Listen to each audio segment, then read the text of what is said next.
yeah. Africa is the land where I come from.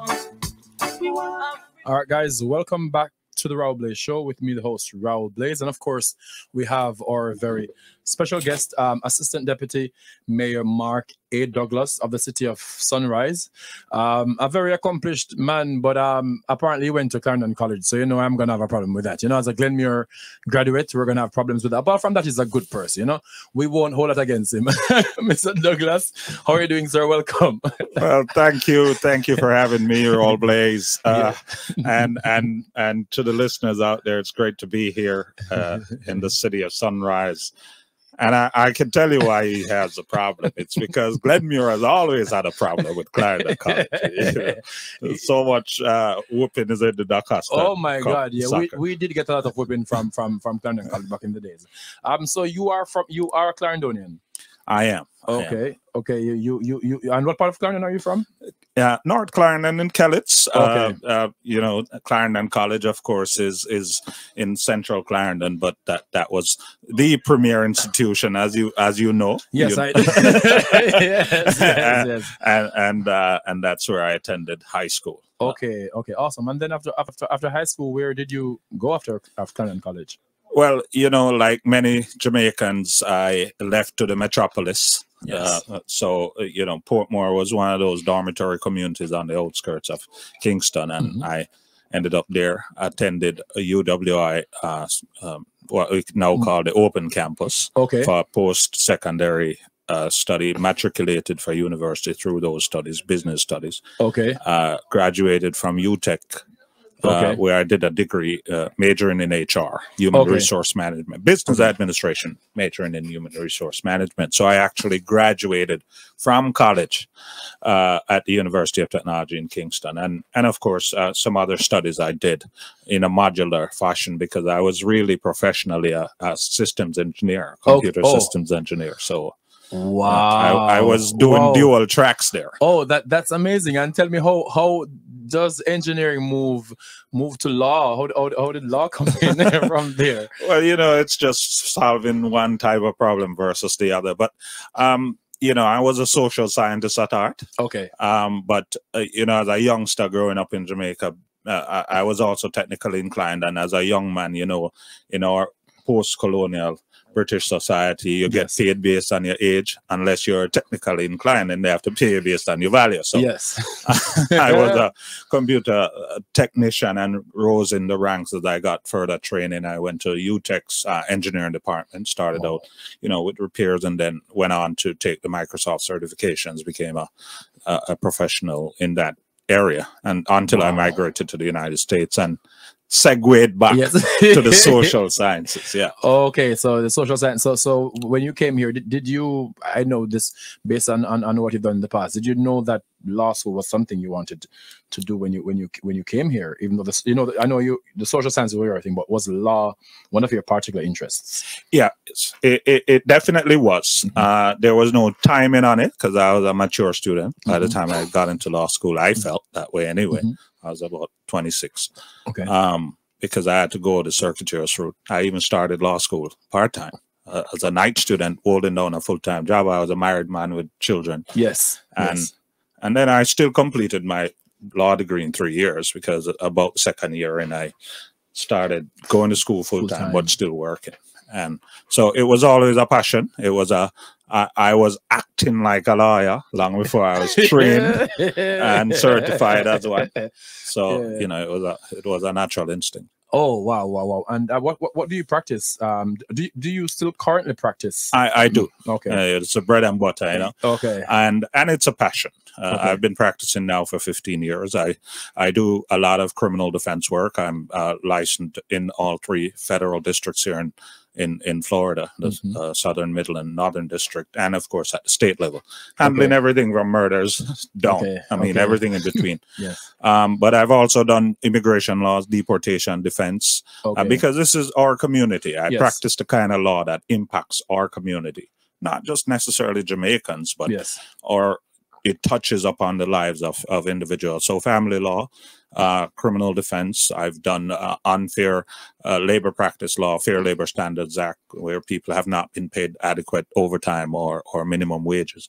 And that's in federal court. So I've practiced a myriad of areas. And, you know, I'm grateful for the opportunity to serve the community in that way also. Yes. So yeah, before speaking of serving the community of Sunrise, tell us about this. Tell us about Sunrise. For those who don't know about the city of Sunrise, I have people listening from all over. Tell us about Sunrise. Well, Sunrise is one of 31 cities in Broward County, which for Broward County, Fort Lauderdale would probably be the city that most people would be familiar with. Yes. In terms of where it's located. So Fort Lauderdale is where the county seat is located, but Sunrise, and that's east, close to the beach. Yes. You know, the beaches are east for us. Yes. And Sunrise is on the opposite end of Broward County as you go west. So we're up against the Everglades. Yes. And so we are West Broward. And in fact, Broward County is proposing to build out in Sunrise downtown West Broward. So we are not just geographically west, but we are the center of the western part of Broward County, and we are the 5th largest city in the county. But I'd say we box above our weight class. We are a significant economic development powerhouse here. We host the largest arena in the state of Florida.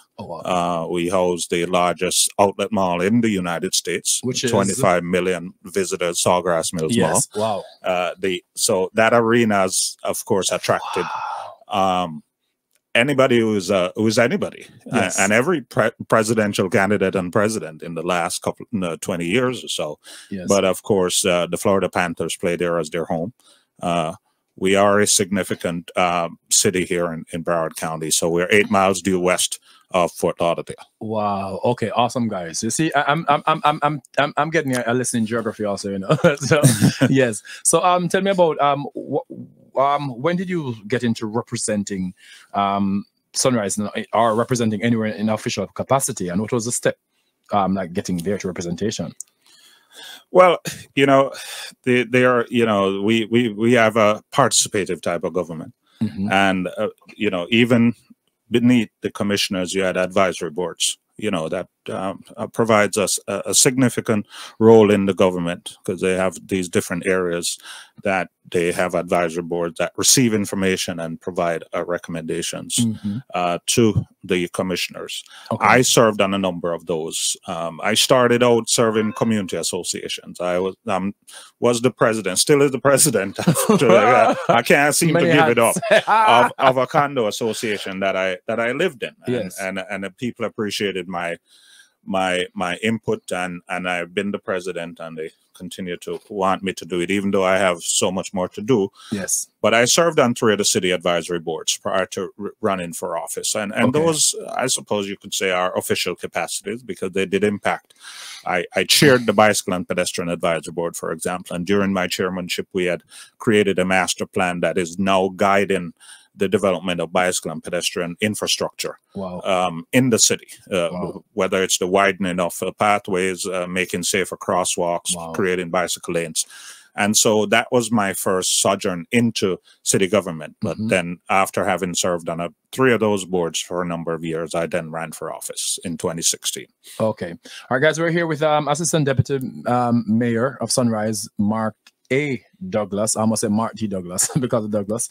And we're going to go for a quick break. And when we come back, we'll talk more about the city of Sunrise and more about the man himself. You know, he wears many hats, and we're going to talk about some of those hats and also get into more detail about what the city of Sunrise offers if you plan to visit or if you live in Sunrise. Okay, so if you have questions, of course, I'm going to give you the number. And of course, I'm going to tell you how you can win a nice little package courtesy of Tasty Cheese. All right, stay tuned.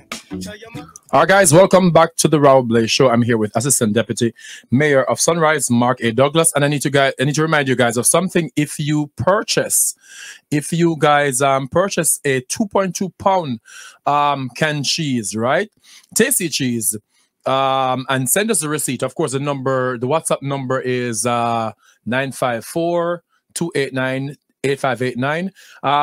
can you put up the WhatsApp number for me, guys? If in the studio, I think it's +1. Yes, the WhatsApp number is 954-621-3660. 954-621-3660. So if you're here in Miramar, if you're here in South Florida, Sunrise, Plantation, Miramar, and any of these places, you can send, if you purchase the cheese, the 2.2 pound of tasty cheese, send us a receipt of your purchase, and we have a gift for you. Let me show you what's inside the gift package. So of course you're gonna get you're gonna get, I see what's in there. You're gonna have some seasoning, right? You see it's nice and fancy, man. Hold on, I got it for you guys. I got it. Oh Lord. Basically, guys, gonna get bun, gonna get cheese, gonna get some seasoning, gonna get peanut punch. Okay, that's what's inside here. I can't open it right now, you understand? But that's what's inside here. So if you buy the cheese, and you can get it at Broward Meats, you can get it at I would say Bravo also, Presidente, and anywhere you can find Jamaican products. Of course, you can buy the 2.2 pounds of cheese, and you can send us the receipt, right? Send us the receipt at +954 621-3660, 954-621-3660 to win this courtesy package of Tasty. All right, we're back with Mr. Mayor. We're talking about the city of Sunrise. So what was your first Deputy Mayor, what was your first role you had in terms of representation in Sunrise? Well, as I mentioned previously, the representation, though much behind the scenes, started with my service on the various advisory board, 3 of them. Yes. Then I ran for office, okay. which of course allows me now to serve on the commission and in this role that I am, and that was 2016. Okay. It was, to say the least, an historic election. Okay. I was the first minority to be elected here, the city of Sunrise, and that created some history. Sunrise at that time was 56 years old since yes. It had been incorporated, and no minority, no non-white had ever wow. served on the commission. And you know, I saw the Sun Sentinel, which is the local not community, but regional newspaper here in Broward County, yes. Ran a headline which said, Sunrise elects its first minority in a city long dominated by white men.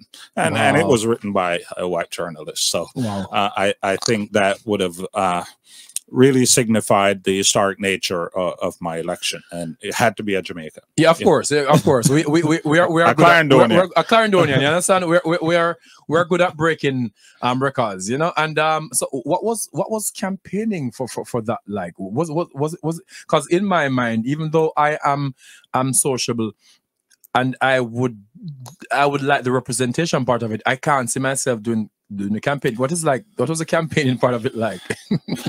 Well, it was the hardest thing I'd ever done in my entire life. Wow. Up to that point. It's difficult. I will not pretend otherwise. And you really have to have a strong desire for getting to the objective, because there'll be proverbial doors slammed in your face, and that's quite literally and figuratively. Yes. Certainly, there was the notion that I was a non-starter. You know, I was not supposed to be even in the frame. My opponents had been endorsed by the fire union, the police union, the wow. general union, the congressmen, congresswomen, the county commissioners, and the state representatives, and everybody and their mother. Yes, and of course there were another individual in that election that had served as a police officer in the city for 20+ years. And so I did not have the context, the resources, and so you had to overcome this notion that you're not supposed to be running. Yes, and the notion in people's minds that they would be wasting a vote on you. Yes, and of course the fact of not having, for those same reasons, not being able to raise funds as aggressively as some others. So you really had to use every resource that you could find, and friends and family, volunteers. Yes. But certainly it takes cash to care. Yes. And, you know, I had to dig deep into my own resources. Yes. There were family members and others that contributed, but it took more of a Weiqi or Go type of process, more so than a chess one, because I didn't have the resources to practice the attrition game. Yes. I had to use the least resource to conquer the most territory, so to speak, which is kind of Chinese warfare. So yes, that was my approach, and thankfully there were members of the community who believed in the message that I brought, and the experience, the competence, the integrity that I promised. Yes. That I had carried forward through my profession, and people came on board. It was like selling records out of your car trunk at first. Yes, yes. And then, you know, you gathered some momentum, and I had a conversation with God and said, listen, look, show me a burning bush. Yes. Yes, yes. And you know, if this is not what you want me to do, show me. And I didn't see a burning bush, but I felt more and more doors were being opened, and I felt there was a momentum, and it brought me over the line. In fact, there are 32 voting precincts. It's a big city. It's 100,000 residents. Wow. 32 precincts that you have to cover. Wow. We are at large, so you don't have tiny carved out districts. You have to reach out to all the voters. In a general election, there's over 70,000 people on the voter roll. Wow. And I won in all 32 precincts. Wow. I carried every single one. Wow, not only did you win, but you won all. You won all 32, wow. and had more votes than my other two opponents combined. That's amazing. That's amazing. So it was a significant message of change. And I'm sure they thought they thought that maybe they didn't have to work so hard. Whenever people are funded more and there's an underdog, they don't believe that, you know, that person has a chance at all. Well, you know what? They worked hard. They had the backing. Not only were they financially more prepared, but they had, like, when the firefighter union and the police union and those, they not only give you money, but they come out and stomp for you and work at the polls and put up your signs and take them down during the hurricanes and do all. So they put bodies behind it, and so you have to find your own resources. I was up there taking down the signs myself and putting them up myself and digging post holes and you know, doing everything. I had to put the groundwork in myself. Oh. And what were some of the things you ran on that you think separated you from your competition? Well, I mentioned some, and they're not just buzzwords, but they reflect my position. And I my campaign posters actually said integrity, competence, and experience.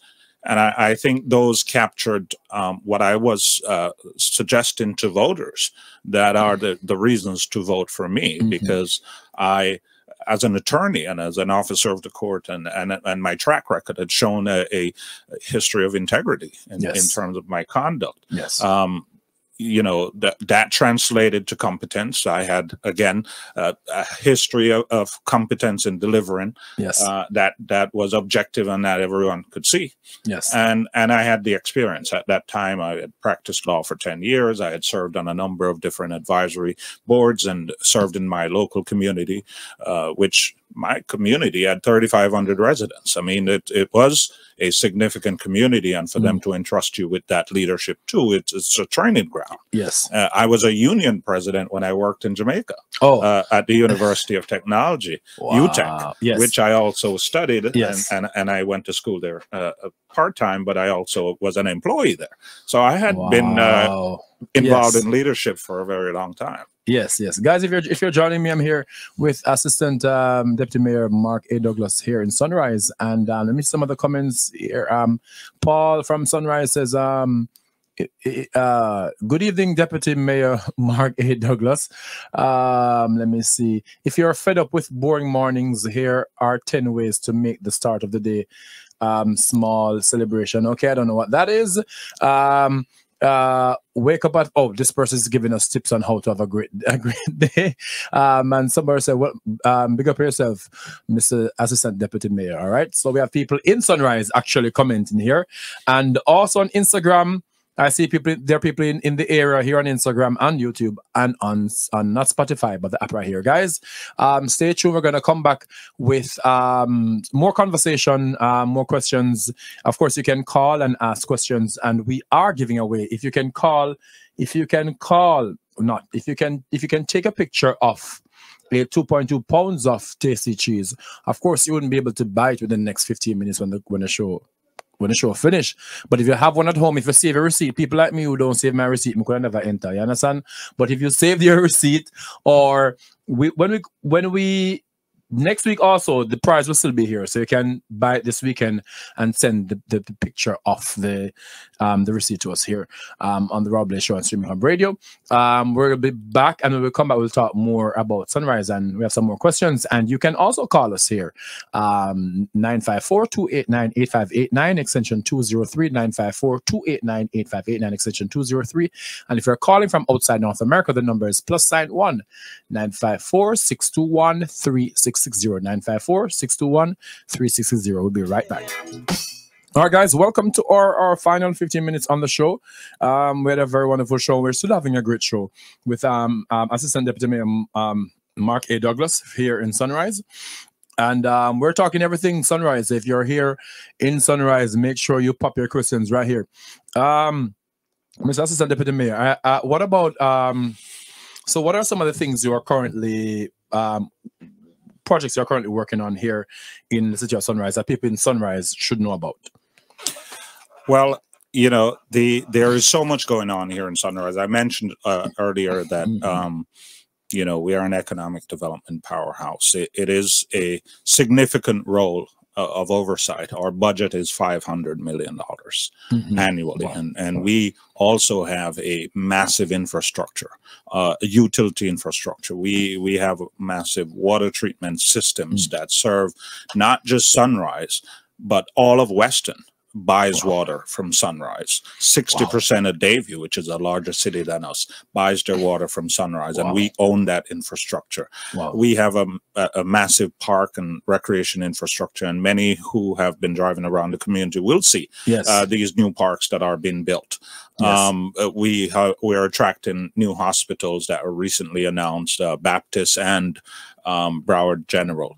And of course, we know we are just coming out of COVID, but the last 2 years, we've really spent a lot of time managing the COVID and managing the delivery of services related to COVID, feeding our community, providing utility waivers for people that may be past due. So the role is really a huge oversight one because it's big business.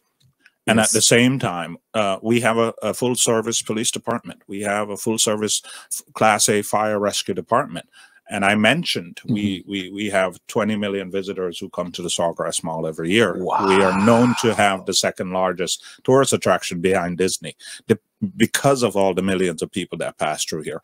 So we have to manage a police department that has the capacity to respond to anything that may occur, including with the arena. We have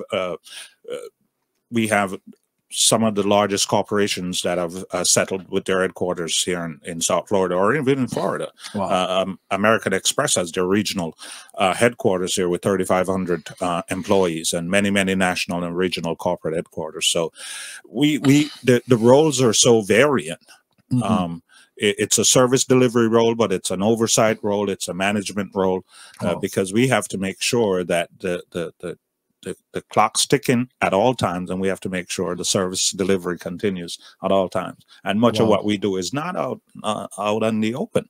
You know, we have 500 million invested. Last week, I was sitting down with our investment advisor talking about, you know, some of the different investment exposures we have as the market is changing. So there's so many things that as commissioners that people probably don't think of, and that it's just a role that you go out and shake hands and hug the baby and hug babies. But it's a massive oversight of because each person that lives here have bought into this collective. You know, the community. But it's almost like you bought equity in a house or a business, because you move here. you own part of that multi-million-dollar utility infrastructure I just spoke of. You own the parklands. You own we're building a new city hall for those who drive along Oakland at the corner of Josh Lee. That's a 95,000 square foot, $50 million investment, and it's an investment for the people because we are putting the money in a place that will help to deliver the services more efficiently and to cut down on renting other spaces out in the private sector and so on. So there are many things we do in terms of service delivery. And that really is what I want the people of Sunrise to know. That we are watching over your tax dollars, making sure we haven't raised property taxes in 10 years. Because we have such a huge corporate base that allows for us to spread the tax burden. And be able to deliver the high levels of service that our residents and other stakeholders have come to expect. Oh wow, that's awesome! And I want to talk about. Let me know. Are there any like a lot of people who live in certain municipalities or cities aren't aware when there are local elections, and some people sometimes I've heard the idea of but I'm not voting because my vote doesn't count. You consider this as a false notion? And also, are there any local elections or community meetings that people should be aware of? Well, this year is an election year. We call them the midterm elections, but they're as important as the ones that come around during the presidential cycle, because local government is where the rubber hits the road. These are the people that are really affecting your lives on a day-to-day basis, whether it's the clerk of the court or the judges in particular, who are the ones that dispense justice, so to speak. Play referee, but the referee can sometimes play on the other side, of course, as we know in sport. So it is critical, the type of judges that we're electing. It's critical. The state attorneys, the public defenders, the sheriffs, and our local elected officials, or city commissioners. They're the ones who decide on what frequency your garbage gets picked up. Whether you have a park that's clean and safe, whether you have clean water, you're getting boil water orders every other week because they've not invested in the infrastructure. They are the ones that come down on you like a fog regarding code enforcement issues or not, and keep our communities safe. So these elections are very, very important. And for us who live in the local community and may have followed the last election, Dale Holness, one of our former county commissioners, former mayor, who ran for Alcee Hastings' seat in the last congressional race, lost by 5 votes. And that is a clear indication of the importance of each vote in our system. Andrew Gillum, who had ran for governor, lost by 34,000 votes. And it might sound like a lot, but in a percentage-wise, for those who wanted to send a Democratic governor to the state house, 34,000 votes were asleep right here in Broward County. It could have been picked up in one corner of Broward County. So a lot of times people sleep it out. And then the outcomes, they go, well, I don't have to, but those of us remember the Bible story. The person who should have brought a skin of wine, and he thought that everybody else would have brought wine, so his one skin of water would not really spoil the pot. Then everybody was thinking the same thing, and there was no party for the wine, no wine for the party.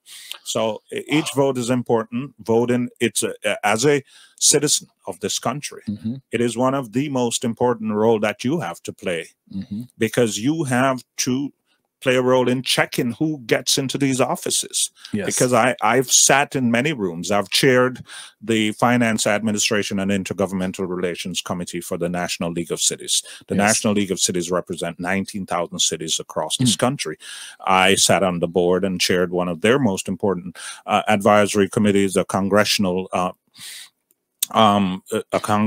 committee. And I've sat in rooms and see how one individual can change the outcomes for so many people, and on a national level and on a local level.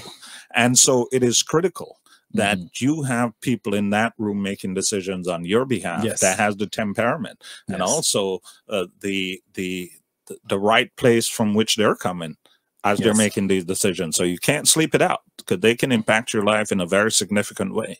Wow. And where can people find information on the City of Sunrise, and where can people contact you if they need to do so? Well, with social media, of course, we are involved on all of the platforms. Even if I give you a URL, sunrisefl.gov, which is our main website URL, we have. It's easy to Google. Yes, it is. Without that, that's free advertising there, Google. But you know, it's a euphemism for going on the internet, doing a search, and you will be able to find many different platforms, specialized platforms, along with our main platforms, from which you can get all kinds of information about the service delivery. What are some of the opportunities that exist for you to be a vendor with us? What are some of the opportunities for you to get grants from the city? We have rehabilitation, homeowners rehabilitation grants. We have grants related to people who have specific needs that we can meet, and there are all kinds of information about ways that you can participate in local government and let your voices be heard, because it's the squeaky wheel. It's the squeaky wheel that gets the grease. For real. And for as far as contact, in the same manner, but mdouglas@sunrisefl.gov is my email address. I can be reached again on Google. You're not hidden in this community and in this time. You really are, whether you like it or not, out there for the world to see you. Yes. And anything else you'd like to tell our viewers or listeners? Well, you know, I'm going to continue as a local official that's elected, and also as somebody who is involved in serving the community as a legal practitioner. I'm going to continue to encourage our people to participate. Let your voices be heard. Show up. You know, let those that are making decisions see that you are engaged. And you know, historically, it has been the engagement that has steered political leaders in terms of where they need to be laying their heads. They know who vote. They can, every politician worth their salt can scrutinize the voter list and tell you who is a super voter, who has voted in the last 3 elections consecutively, and so on. And it's not a random reason why they knock on your door. And if you reach out to them while they're in service, they're going to respond. Because they know you are engaged. So this is, I don't know if it's not a trick. If you send an email to me, any resident who send an email directly to me and say, I have a pothole in front of my door, or a tree is hanging over my roof, or whatever it is, and I forward that on, it's gonna get acted on. So be engaged. And this is the best way to ensure that your voices are heard and that you can impact the decision-making process. Wow, sir. Assistant Deputy Mayor, thank you so much for being here with us. And of course, you know where we are now. So if there's anything you need, whenever you need to speak with the people of Sunrise or anywhere in the world, please make Streaming Hub be your one-stop shop. Okay. Thank you, sir, and thank you for having me. Thank you to you and your crew for the role that you guys are playing and delivering information to our community that is helpful and that meets their needs. So great role. Thank you. Thank you so much. All right, guys. That's it for me today, guys. Thanks for joining me, and see you next Tuesday on the Raul Show. All right.